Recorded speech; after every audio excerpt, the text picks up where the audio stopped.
लक्ष्मी बस सेवा योजना आरंभ न हेउनु एवं नियुक्ति को नहीं टंका मागिबा घटना समग्र बलांगीर जिले में बेस चर्चार विषय साजिछि।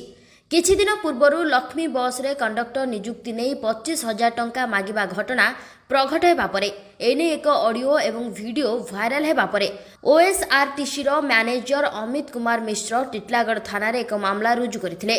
आज टिटलागढ़ पुलिस लक्ष्मी बस रे कंडक्टर नियुक्ति आଳରେ ठकई करी 25,000 टंका असूल करिथिबा दुई जण ठक रायगड़ा गुणपुर सरोज कुमार लिमा एवं कंटाबांझीर बेनु गोपाल बेहेरा को गिरफ करने सह सेमानंक ठारू नगद 4,700 टंका एक मोबाइल फोन एक नील रंगर कार जबत करने सह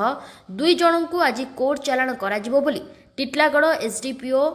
अंकिता कुंभार सांबादिक सम्मेलन में सूचना दैछंती। On dated 2024 on the written report of Assistant Manager of OSRTC Amit Kumar Mishra written report Titlagarh PS रे Titlagarh PS case number 51 dated 2024 under section 420 385 34 IPC turn to 420 385 468 471/34 IPC रे हमर गोटे केस रजिस्ट्रेशन हेतिला एवं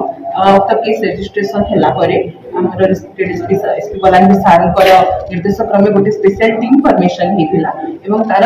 तदंत आरंभ हेतिला तदंतरु आमे जानिबा को पाइलु जे दुई जण व्यक्ति प्रथम जण होचंती Saroj Kumar Lima son of Kartik Lima of Gunupur Rayagada एवं आउ जणे होचंती Venugopal Behera son of late Shankar Behera of Kantabanji दुई जण मिसिकी गोटे कन्स्पिरेसी करथिले एवं सेहिरे जो हमर लक्ष्मी योजना अछि लक्ष्मी बस योजना सेहिरे किछि जण को कंडक्टर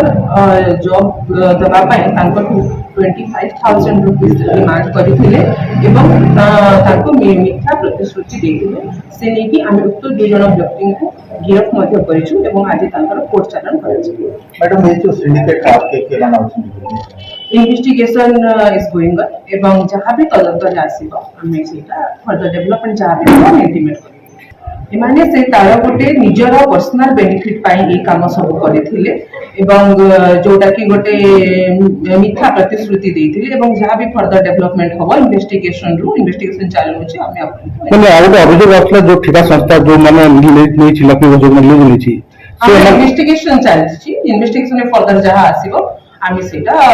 फर्दर डेवलपमेंट रे इंक्लूड करथि। Thank you. Titlagarh Santosh Kumar Patnaik report PPL Odia.